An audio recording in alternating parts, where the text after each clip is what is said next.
Hi, folks, and welcome to another episode of Conscious Curiosity. I'm excited about this particular episode, and I know you probably hear me say that for every episode. It's true. It's true. I love the conversations I have with my guests. I love my guests, and this is no exception. My guest in this episode is Dave Puzak, who is a songwriter, an educator, and multi-instrumentalist, and he's a psychotherapist. He's shared the stage with and opened for acts such as the Bare Naked Ladies and Great Big Sea, and he's the lead guitarist for the Toronto band Running Red Lights. I'm going to be really interested if you could share comments about this episode, because Dave and I felt that it has a bit of an off-kilter feeling to it, because we poke and we prod our way through the exploration of what Dave calls non-discursive ways of being. Now, non-discursive really means not using traditional language to communicate or to be. And we say that communication is an art, while language is a technical skill.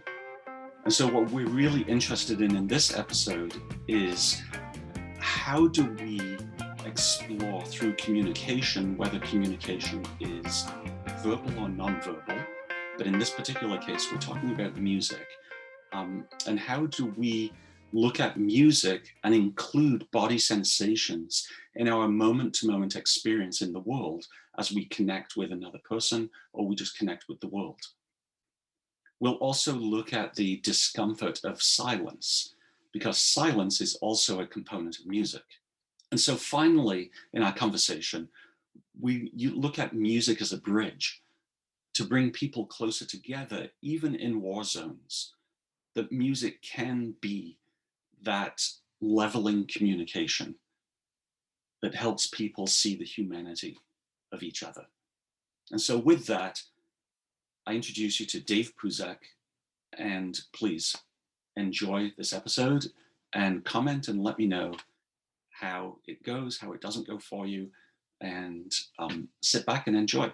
Thanks so much. Hi, Dave. Thanks so much for joining us on this episode of Conscious Curiosity. Yeah, I'm glad to be here. Yeah, thank you. Always nice to share words with you. It is.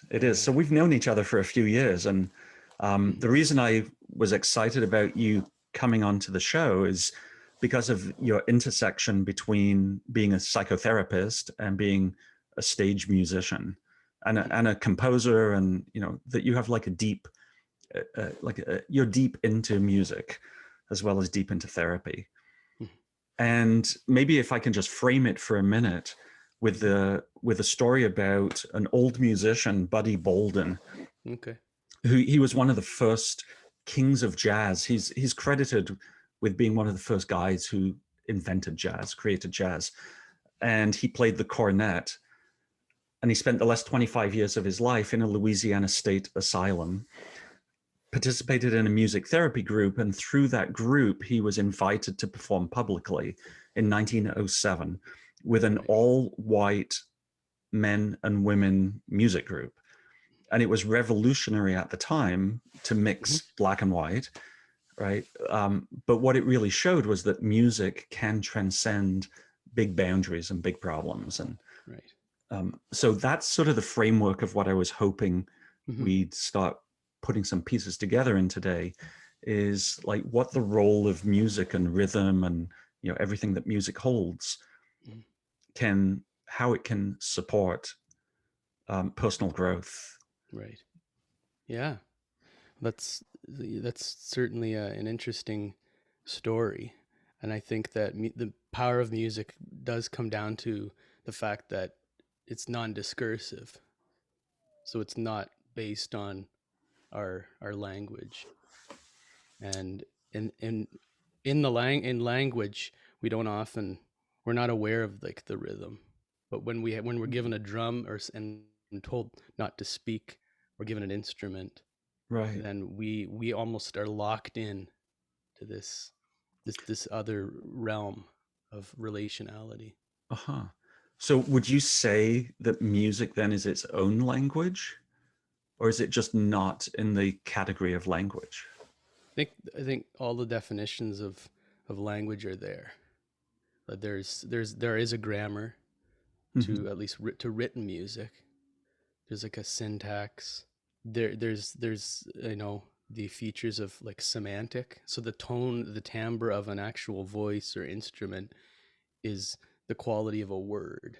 Like, so I think that music does have all the properties to be considered a language. And it's likely a proto language. So it likely it was like the first language. Mm-hmm. So yeah, Huh. like you said, I think rhythm is very primal. Yeah, I think rhythm is very primal too. It's when I listen to music, I have a hard time hearing the lyrics, All right. but Yeah. but Yeah. I hear the rhythm, and it's the rhythm that usually moves Right. me to a new Right. place. Right. Yeah, yeah. Yeah. So are you what? So you play? Well, you probably play a lot of instruments, right? But Yeah. I know I you play guitar. Are you yeah. are you bass or lead? So primarily, in the outfit that I've been playing in for the last 15 years, I've been playing guitar. Uh-huh. And but I started on piano like most people, Right. and you know again, like most people, the piano wasn't cool once you get to high school, right? And it's hard to lug around. It is hard. Yeah. And yeah, so guitars, I would say, if there was a definition of primary instrument, then I spend most of my time on that. I like the idea though of rhythm, like the way that you were, characterizing it earlier. And I feel like I just threw us off course there. No, I feel no, like we're just going. you were trying to go somewhere else. No, not at all. I'm going wherever we go. And I'm It's tugging like, us back. no, it's the rhythm. It's just the Yeah. rhythm of our conversation, Right. which is another type of rhythm, right? Like the Exactly. rhythm of our Yeah. communication back and forth Yeah. is its own music. Right. Yeah. So I know as a therapist, for example, when there's a lot of silence, Right. my clients tend to get nervous Hmm. and they want to end the silence quickly. Right. Usually they want me to end it, Right. right? but they just want Right. the silence to be over. Yeah. You know, I feel like I've been on both ends of that. The silence is, you know, deafening, as they say. You know, Silence you is need to, deafening. yeah, to fill the space. Yeah. Like there must be something wrong. I think in an emotional sense, when you're at a rest in music, I think you become too aware. You don't know what to do. Hmm. Right. And but like with the resting, it gives you a chance to do something. Right. Right. It's Yeah. sort of like the pregnant pause, Right. sort of. Right. Yeah. Which can birth into something beautiful. Right. Like the fertile void The in Gestalt. Right. Yeah. Right. Yeah. It's scary. Yeah. It's scary. Yeah. Yeah. I had a Buddhist meditation teacher once suggest that instead of following the breath, the in-breath and the out-breath as the focus of attention, Hmm. to actually switch and focus on the space, the silence between the in-breath and the out-breath. So as the Wow. out-breath finishes, just before you start an in-breath, that Right. little moment as you Right. switch over is where to focus.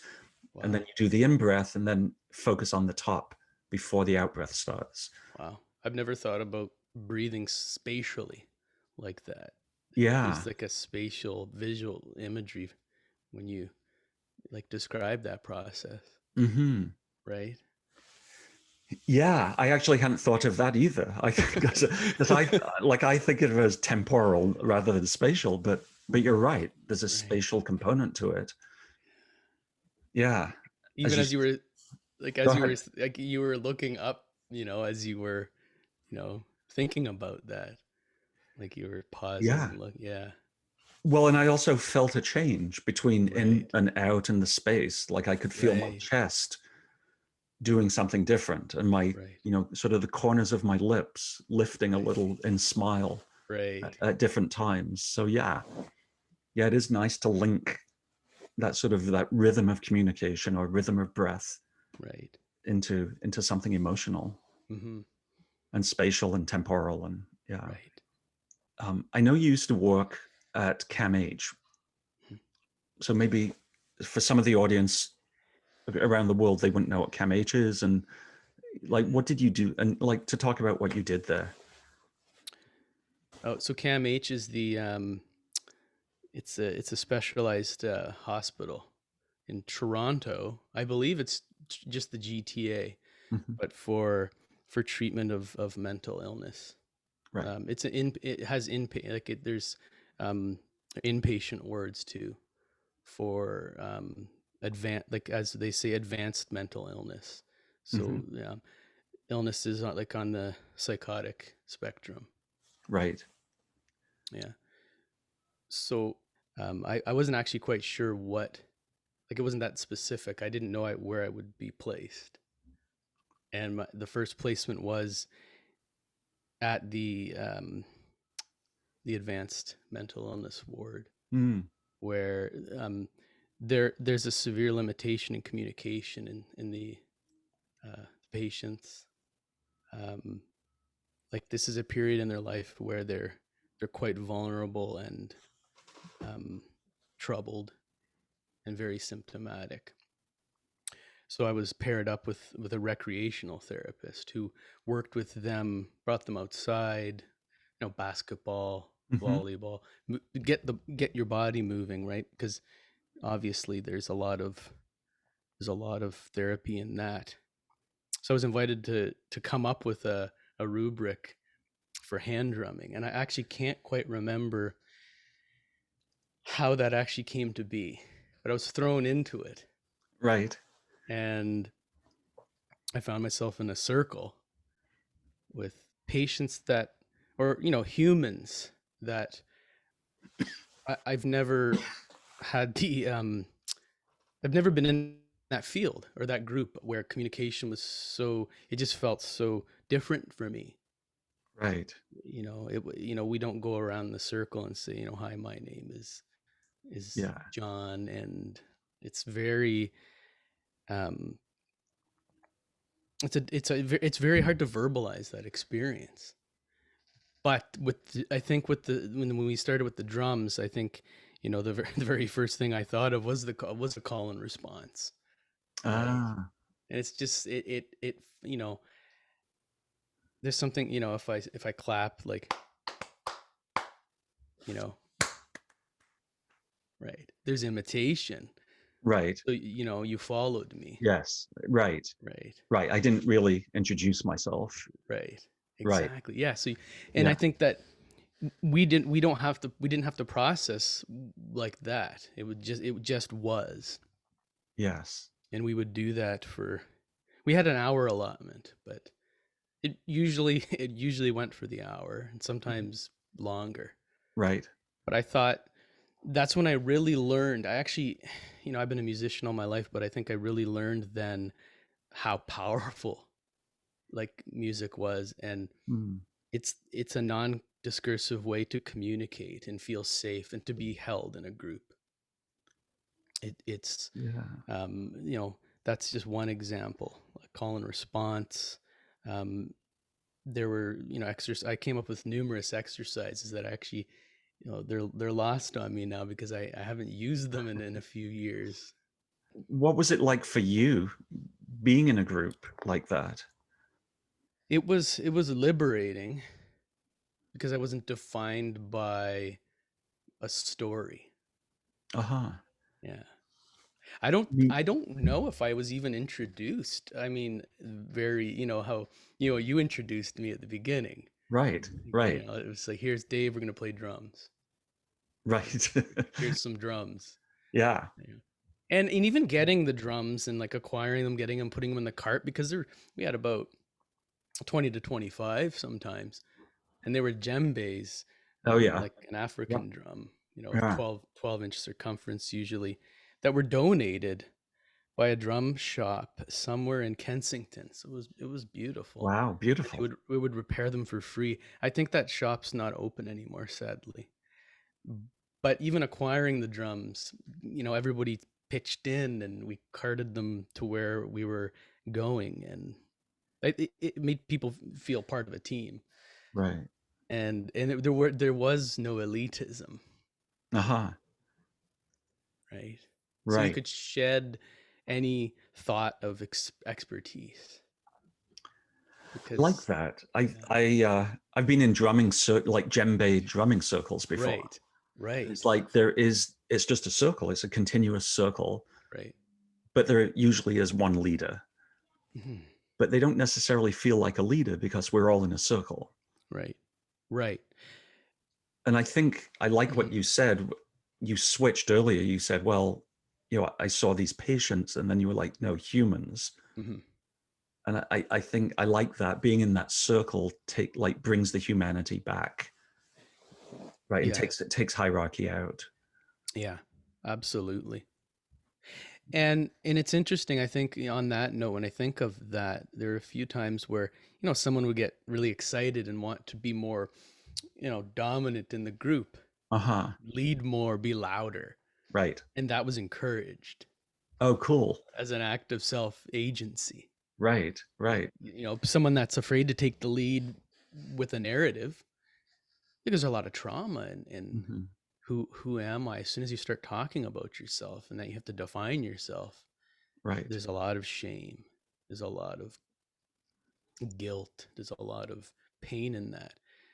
And there, I mean, the pain comes through in your being in the group with an instrument, but in a different way again. And I think there's a that like it's a like a holding container.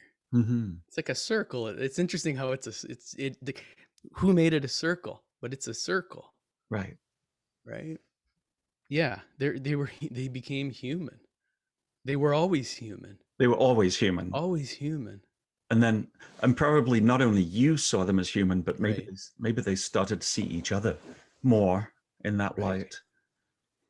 It's interesting you said. I think they saw each other like the, in that light. I think that, and I remember that because when you show up at the ward, it's everyone's dispersed and doing Hmm. their own thing, laying in bed, doing whatever. And you would come in and we'd all get the drums together, and then we were there. That it just had that. There's that purpose. Right. Like for the next hour, we're doing this. And Hmm. that's it. Like Uh-huh. but then everybody sees each other because you're in the circle, you're doing something. But then at the end, everyone disperses again and kind of gets lost in their own world. Yeah. Do you think So they get lost in their own world? Do you think they take a piece of that circle with them? it's interesting because I think that when I left, I got lost in my own world too.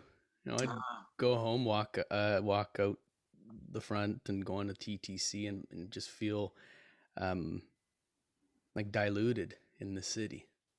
And, Right. Right. and it's interesting because I'm it's hard for me to answer that question because I didn't have a lot of time with this group outside of the drum circle. So Uh-huh. when I certainly, I guess when I showed up, you'd walk down the halls of the ward and people just be laying in bed or just kind of you know doing whatever. I'm not sure what, but Right. it's interesting how there was this glue, invisible glue. It's like we're coming to the Hmm. circle now. And Right. you're saying that they take that circle with them. It's interesting. Well, it makes me think about, you and I are both therapists. Right. Clients come to us for a therapy hour and then go. Right. And, how much of that hour do they take with them? Right. Like what Well, is sorry, that? to add to it, not just how Yeah. much do they take with them, but how much do I take away as well with me as the Right. therapist? Mm-hmm. And I don't mean does it sit heavy with me and I just can't get it out of my mind, But taking the but actual structure take or like yeah, or taking the rhythm, and right. is there still reverberation in my, in my body, in my being, Mm-hmm. Right. that embodied sense of the relationship I just had? but there, in the body, that manifests as excitement and Mm. buzziness and a sense of like vitality. That was my sense. And speaking for, and I can speak for myself, I walked away with a sense of accomplishment, but I think in the body that manifested as an opening in the Mm. center of my chest. Like Uh-huh. that wasn't as present before. It's an ease. So, um, I think yeah, it's interesting because that is the affect that you take away with your body is like it's one of the therapeutic aspects of that. Right. So do you use music in your therapy practice?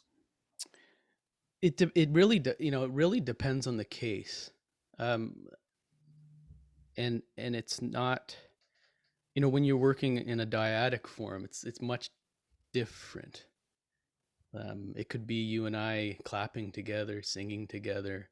Hmm. It could be, even I think working on a composition is also therapeutic for a lot of people. Mm. You write some lyrics and I'll add some, you write some. I think that, and then people are very surprised with what can emerge. Uh-huh. Because if I come up with a couplet or an image, it creates a space where you have to fill it. I guess it's no different from conversation. It's just dubbed as art form. Right. Right. Right. So I think maybe a simple answer to your question is, but I think I'm slowly learning how to use music as a therapeutic modality, but it's not something that's dominant in my practice Mm. as of yet. If it became more dominant, what do you think you would do? Like what would your next step be, do you think, to bring more of that into your practice? I think I'm still working through what the one-on-one would be, Mm. because I mean the way I think of it is, at what point are we just jamming and Right. sharing energy Yeah. with an instrument, with drum or anything, and when does just jamming become therapeutic? Like Right. they're kind of linked. Yeah. So I think it's easier to define that in the group process with group dynamics rather than dyadically. Hmm. Uh, or I think a lot of people are shy one on one. Really. You want to sing for me? What kind Right. of melody would you sing? Right? Right. Like as I say that to you, you might feel nervous. Oh, Right? absolutely. And then Right. that becomes part of the Right. therapy process, right? Yeah. You just reminded me, I actually tasked a client with Okay. singing because Right. they used to be a singer Right. and now they aren't. Okay. And you're right, it was like too much to do in the confines of the four walls. And so Right. then it had to become homework. Like, can you go Yeah. sing in the shower or, Mhm. go sing privately somewhere Right. and just see where that goes. Right. I think like you're probably aware that like there's a very fine line between, when you make something a task, it becomes something else. Yeah. And I think that in the group, music can arise spontaneously. Maybe in dyadic work, it's more difficult for that to Mhm. to emerge, in terms of spontaneity. And I think for me, the spontaneity is a big part of that. And it's interesting because, I've worked with musicians who have stopped being musicians. Oh, yeah. Yeah. And it's, you know, you have to kind of check with yourself because it's easy to project in those situations. Oh, why would they stop who stops being a musician? Uh-huh. That's like saying, oh, I've stopped being a reader. Stop Right. being, Right. Right. because, you know, when you're, I think I can't speak for everybody in the world, but I think that it's hard to avoid tempo. It's hard to avoid music. It's hard to avoid jogging and walking and breathing. Hmm. Like those are elements of music, but they're not music themselves. But I count the elements of music as part of the process, right? So maybe a breathing exercise could be we could be music. Does it have to have a melody or an instrument? That's interesting. Yeah. Yeah, we talked about this earlier about if you look at a score, a sheet of Right. music, and Right. you look at all the notes, is that music, or does it, or are the notes just a component coupled with the spacing between the notes that makes Hmm. music? Right. Gestalt theory, not the therapy, but the theory would say that there's certain principles or elements involved in something becoming whole. Hmm. I can't actually think of those like principles specifically, but I guess the overall feeling is it's not like like a page with notes is not living and breathing. But I mean, is that what you meant? Like it's not embodied yet. I think I meant a couple of things. One is it's not embodied. We can go down that path. Right. And the other is that we create in life, we create these artificial separations of things. We like to Okay. divide unity into Right. multiple pieces. Right. And so we say that's a note and that's the Okay. space between a note. Right. But really they're the one and the same. It is just Hmm. music. Right. Just like I'd say this is my hand and this is my arm, Of but course. really Right. it's just my body. Right. Like the Right. Gestalt whole, like the Yeah, the unity, whole, right. the part, like greater than, that's the sum is greater than the Right. Yeah, yeah, yeah. The total, whatever. The total is greater than the sum of the so parts. you're right. Thank you Yeah. for rescuing me. It's yeah, that so the rest is definitely not silent, right? As we talked or Yeah. as we spoke of earlier, it's like sometimes louder than the Right. pauses. The pauses is there's a sense of there's something in the absence, Hmm. that and that's a Buddhist thing. Yes. Just Something in the there's absence. Yeah. And something in the tension right, as you come close to the absence. right, Like I have a friend who would always say, whenever there'd be silence in a group, she'd it would get to 3 seconds of silence. And then she would say, do you know there's a study that shows that people get really uncomfortable after 3 seconds of silence? she, and she just could not wait for the fourth second of right, silence. yeah, yeah. The tension, right? Yeah. When people talk, and they need to fill the space. There's something that there's a discomfort underneath. Hmm. Oftentimes, if sharing silence with a good friend, what is that? It's something we've all experienced, but it's not something we do if we're not familiar with Right. the context, environment, or the person. Hmm. There's interesting, and I keep wanting to push down to the embodiment, uh, Okay. but I think that there's a very important point to be made with rests were created like in the living world, and then we had to find a way to symbolize them and put them on a page to represent silence was always there. And if you're singing a piece, if you're going to write a piece of music, your body is your the capacity for breath is your limitation, and that's the constraint Mm. that creates the pause. So it's like I think that the rest and like how it's um, symbolized on the page is inextricably linked with our our limited capacity, or the capacity we have to be able to, like, how long can you sing a note? Right. Yeah, you can only sing for so long unless you practice something called circular breathing. That's a Yes. whole other thing. But I mean, with the advent of synthesizers, or you know an instrument that doesn't require human breath, you have a higher capacity to play notes.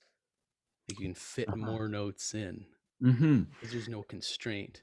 Right. It's interesting what you say, because as you just described that and talking about limited capacity based on your lung capacity, and Right. I just found myself going to sadness Mm, at the limitation that I have in this world, in this, right. in your Right. example. And it just makes me think even more about how powerful the expression of music can be in eliciting or connecting in to feelings, Right. given that you took me to sadness Right. like so quickly, really. Right. Right. That to realize, yeah, that's like, that sense of sinking almost. Like it's like an exhale. You when you exhale, it's like, you could feel as a surrender. Mm-hmm. And there is limitation, but you know, as humans we've found ways to transcend those limitations. But have we really transcended that by creating things like synthesizers? And we maybe do have to listen to that. Like when we listen to chant, I think we're naturally tuned in to a different sense of like a different sense of who we are than if we're listening to, an electronic music, for example. Mm-hmm. There is no rest. It could just go on and on. A machine could play you electronic music that doesn't end. But if if someone's singing for you, they're going to, there is the limitation. You're going to get tired. You're going to get Right. fatigued. Right. So it's interesting that you brought up that emotion, because it's definitely there. Like, cause a song has to end, and there's loss. That's an ending, right? Mm-hmm. Right. That's an ending that, and therefore a loss Right. Yeah. that then has to be processed. Right. Yeah. Right. Uh, what did you want to say about embodiment that I keep dragging you away from? I think that just I've been, just to stress that I've been thinking about a lot of things in terms of the body, rather than, like the body is our discursive vessel, our tool. Mm. Mm-hmm. In Gestaltists call it the ground. Right. So The something that ground as in contrast to figure. figure, Yeah. awareness, in contrast to unaware. Mm-hmm. And I think the large the kind of dominant concept of conscious unconscious has been what you're not aware of. And I think that the body, thinking about the your body language, what you approach and what you detract from, is like it's like your body speaking, like, what your unconscious desires are. So it's not it's, yeah, I think that you threw me in the pool here um of thinking about how to kind of bring this into what we've been discussing. Oh, wait, did I? Did I? Like I threw you in the deep end? Well, so you just introduced the idea of figure and ground, Right. and I want to understand that from an embodied point of view, because I understand it intellectually, and from a Mhm. musical, like from a music point of Right. view, is that the notes are the things I hear. Right. That would be figure. And then the Hmm. Hmm. space between the notes for me very often is the ground. Right. But the Right. ground is required to support the figure. Hmm. You Right. can't just have notes, No. right? And I think in an embodied way, there's also, like you were talking Right. about breath and lung capacity, Hmm. right? And then for me, sadness came up. Right. And so it could be that there's an embodied expression of sadness coupled with my lungs. And Right. one of those, and I'm not sure which, one might have been figure and one might have been ground, Right. right? And Something then came up. Something emerged. something emerged. So really the sadness became figural. Right. right? And then the lung capacity switched, like dropped into the Right. ground. Yeah. And then you as a therapist Right. would then have a choice point, right? Mm-hmm. Right. Do you work with the figure or do you work with the ground? I think the interesting thing here is, again, you're rescuing me Um, from my own examples, but like what actually arose between us is that's a great example. Like it wasn't through the words really that it wasn't a repressed thought or it didn't have maybe the best way to put this, it didn't have mental content. mhm. It wasn't like autobiographical or semantic memory as you would say. Right, It was an embodied memory. I think embodied memories are quite different. They're processed differently, and I think there's a more there is something more primal about of something that comes up for you, that your body brings it up. Your body brought it up. It wasn't. I could have asked you, is there an associated memory? But right, what would that would have been the choice point of. right, But the choice point here when we're working with the embodiment, like embodiment as the unconscious, the body actually as the unconscious, not something, buried as a memory. right. Like the body brings, like in like the corporeal sense, like anywhere I bring my brain, I bring my body. But we don't often think about the body as the unconscious or as the ground. I mean, Right. and maybe in Gestalt we do. Right. And I think that's the novelty of Right. Gestalt, right? Is that Right. we break the hierarchy of saying the brain is at the top of the tree Right. and everything Right. drops down from there. Right. And we just say it's all one and the same. Right. As Gestaltists, we say it's one and the same. Right. Right. And some scientists say that too, right? Like they talk Right. about the gut being the second Right. brain. They call it the second brain, They which is do. already moving towards honoring the information and the life process of the body as Right. much as the process of the brain. Mm-hmm. Mm-hmm. Just to go back to that, I think it's, quite an interesting example of, I think that the we were engaged in this bodily rhythm, and I was talking about, you know, limited capacity. Like Mm-hmm. the body is flawed. It We're Uh-huh. often in denial of that. Are you, are you wanting to take me back to sadness? No, but to almost thank your body that something emerged, but that you were able to see that as that might have been, that could, the body itself, it was a memory. Right, It doesn't have to be linked to something right. uh, with mental content or a memory. Yeah. And I think it's maybe that's what I'm trying to get at is I think for a lot of therapists it's hard to just stop there. Like let's be in that and not take as you said, the choice point. Let's try to link it to a memory, which can be useful. But sorry, but you're just saying let's not, or you're saying let's dwell there. Let's hold that embodied space. Yeah, let's hold that embodied space. Right. And I guess will I guess there's in the temporal sense, will something shift or will something not shift?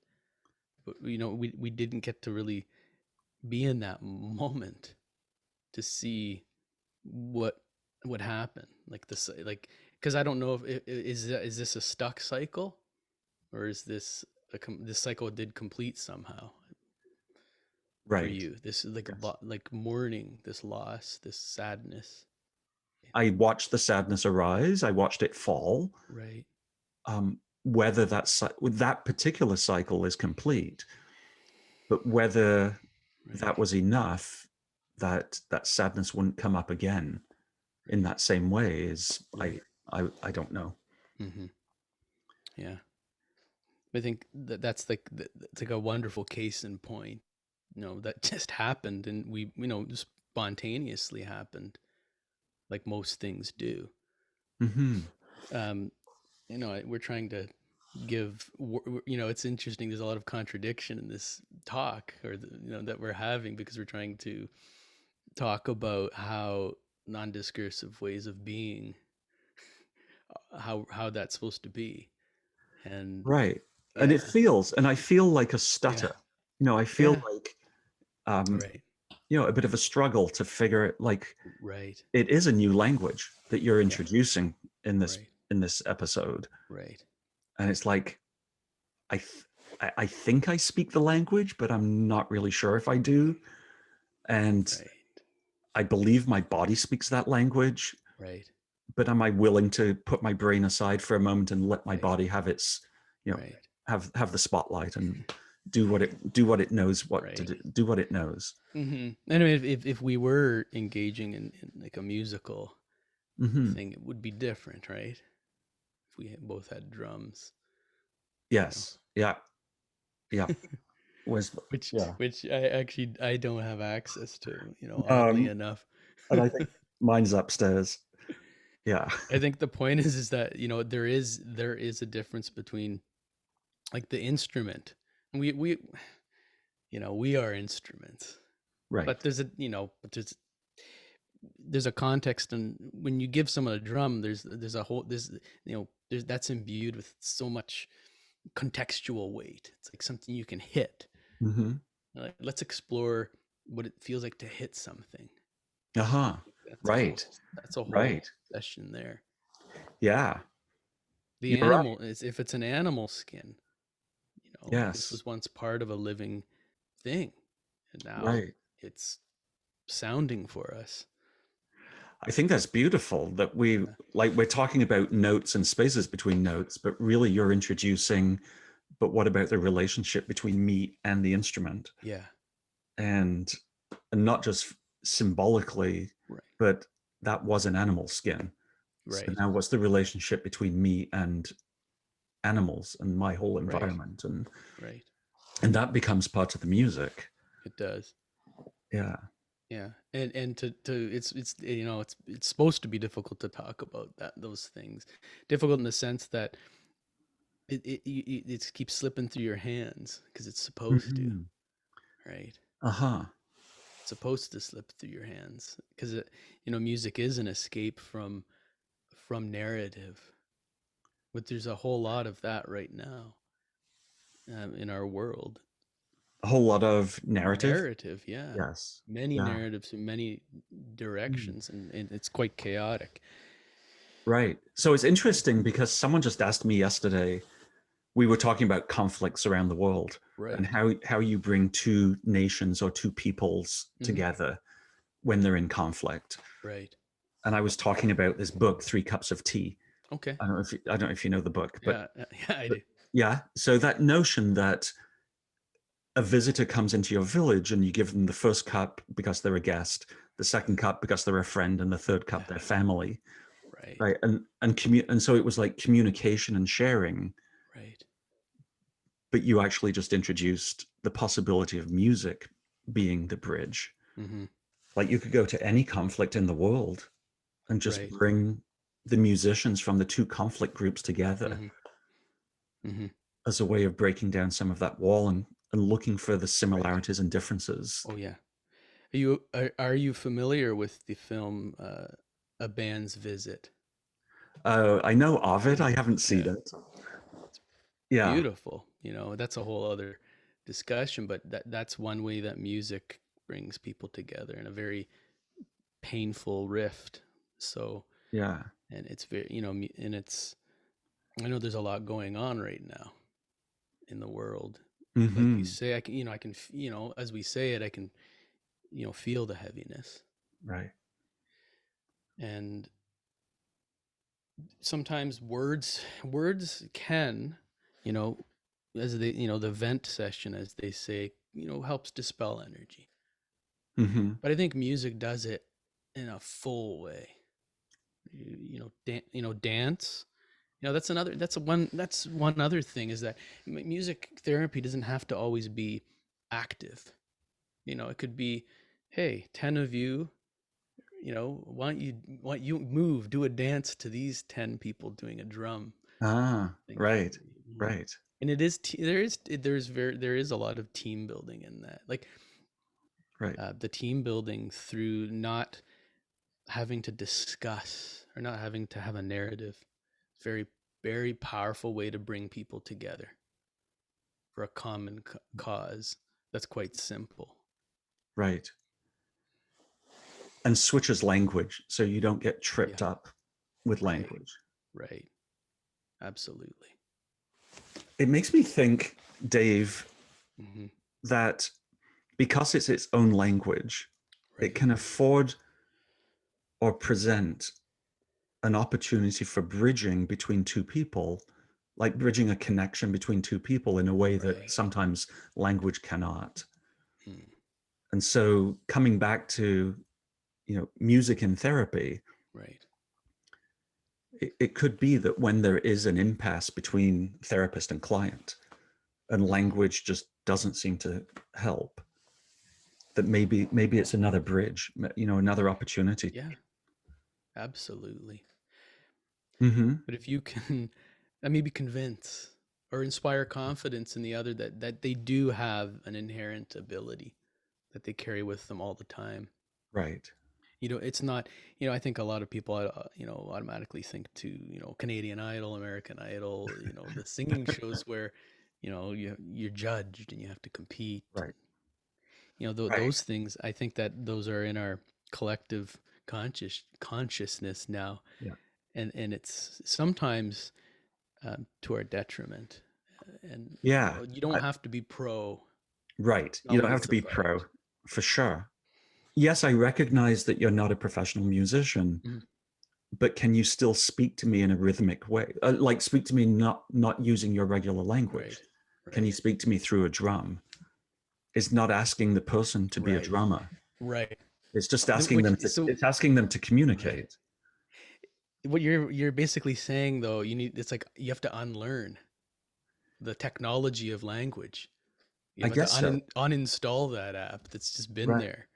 And then but then you feel I think that's, what I'm trying to say is that ins- inspire confidence that there's something underneath that tool of language that you possess that you've just forgotten about. And you need to Mhm. unlearn. Right. Is the music therapy an unlearning? Because Yeah. then once you unlearn, and if you can convince the Hmm. other that there's purchase in meeting you in more um, simple ways with rhythm, that it's not complex. You don't have Right. to, you don't have to sing like Freddie Mercury. Right. Although I wish I could. Although we wish we could, right? Right. Yeah. Yeah. So maybe what you said before at the beginning about music or rhythm being, what did you say, proto linguistic? It's a proto language, A so proto language that yeah, maybe it's not just proto like the first, but maybe right, it's pre-linguistic. right, yeah, And so I have to strip my English language away right, to get to the pre-linguistic rhythm that, right, that music lets me get to. right. Yeah. It's interesting as we say that there's been a few times, like you said earlier, it feels like sometimes there's this off kilter feeling in this talk because Right. we're straddling that border Mm-hmm. because we have to talk Right. out Because of necessity. otherwise no one will listen. you know Yeah. we'd have to, or we likely wouldn't have to rehearse a performance, but I think that that's a whole other story of, I think that when you rehearse something, you're doing another thing, you know Mm-hmm. but when you just spontaneously do something, like we're spontaneously being musical together, there's again this excitement, like you Right. said, Right. and then again this concept you introduced earlier of, taking part of that away from the session or the talk or the Yeah. connection. Yeah. I kind of like that about Gestalt, like the improv nature, the improvisational Hmm. nature of Gestalt, and Right, the improvisational nature of some right, music like jazz or right. right, And And yes, because it's like if I'm sitting at the dinner table and I just rehearse 10 times, could you please pass the salt? Could you please pass the salt? Right? Until I've perfected it and then I say Right. it, Yeah. it's not a very vital life to live. No. Right. Right. Right. And Yeah. Interesting. and if I'm saying it, and if I've just learned to say it to someone who's sitting across the table who only speaks, I know, Latvian, right? Right. And I think I've learned Latvian, but you know, Mm, then I've got to deal with, you know, my right. embarrassment and Right. all my resistance to actually speaking. Exactly. Yeah. Yeah. There's more layers with that. Yeah. Yeah. Yeah. Dave, this is really cool. And yes, you're right. We've kind of, you know, spluttered and stuttered Mm-hmm. from time to time because I think you're right that it is so hard to talk about embodiment. It's hard to talk about music. It's hard to talk about things that don't fit into standard language. Mm-hmm. Um, I just wonder, is there anything else that we want to say, we have to say right now? Otherwise, I have 3 questions for you. All right. No, we're good. Yeah. Put me in the hot seat. Okay. Well, hopefully this isn't too hot, but it's the same 3 questions I ask every guest. Okay. So All right. Yeah. yeah, so it's just a bit of fun. The first question then is, what is your superpower? What is my superpower? I know we just talked about music for an hour. Yeah. I think it's to find myself in a non-discursive place, like to be able to travel when I used to travel, and be able to communicate the best I could without without words. Wow. Nice. Uh, Awesome. That's great. Okay. so All right. Question yeah. 2 is, what what's on your bed? What book are you reading right now, or what's on your bedside table? Actually, I have it here with me. Yeah. Yeah, it's called Inactive Psychiatry. Yeah, it's actually Oh, it's enactive. inactive. Yeah. Enactive. Mhm. Enactive psychiatry. Right. What Um, what is that? well, it's essentially um, someone's PhD dissertation in book form. Embodiment started I with Evan Thompson Varela in the 90s, and it's interesting. Um, I've been reading that book to apply a lot of those studies in active, embodied, embedded cognition to Gestalt, to be able to ground a lot of that Gestalt theory, or sorry, I think Gestalt practice into a bigger theory on like Oh, everything we just talked about today in a way. right. Like, what is that? Like, if we want to systematically study these things or research them, we need something to kick against. Hmm. Nice. And there's a lot. This is, this book goes, it goes into that. So it's just very interesting. I think it's giving me a lens, a newer lens or fresher perspective on Gestalt, Yeah, yeah. which, yeah. So, Amazing. yeah. Cool. Thanks. Okay, question 3 Yeah. comes from this book. Okay. This book has a different question on every page. Okay. So I'm going to flip, So we're and being spontaneous. you're going to say stop. Okay. Stop. All right. Okay, this I should just read it out because I couldn't get it when I read it to myself. Sing it for me. Okay. Do you know? Okay. Do you know that you know far more than you know you know? Shall I say it again? How about how about we slowed the tempo down? Okay. Okay. Okay. Do you know that you know Mm-hmm. far more Mm-hmm. than you know you know? Feel like I'm cascading all the multiple selves that I have. We could put each one of those U's into a chair. Yeah. Yeah,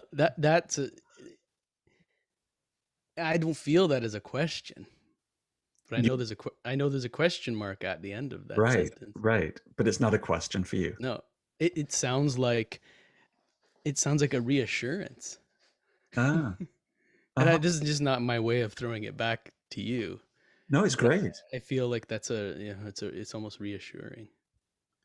I wonder what makes it reassuring for you. Because for me, that question, I got lost in the words, but then I found the words as like the repetition of the word no Right, almost became poetic or musical for me. right, right. So you saw the as we slowed the tempo down, Yeah, that's when I could figure it out.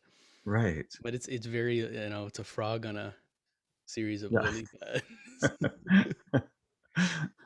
Okay, So that's great. That's yeah, awesome. it's Awesome. interesting. Yeah, Yeah. but thank you. Dave, thank you so Yes, much for joining us. you're welcome.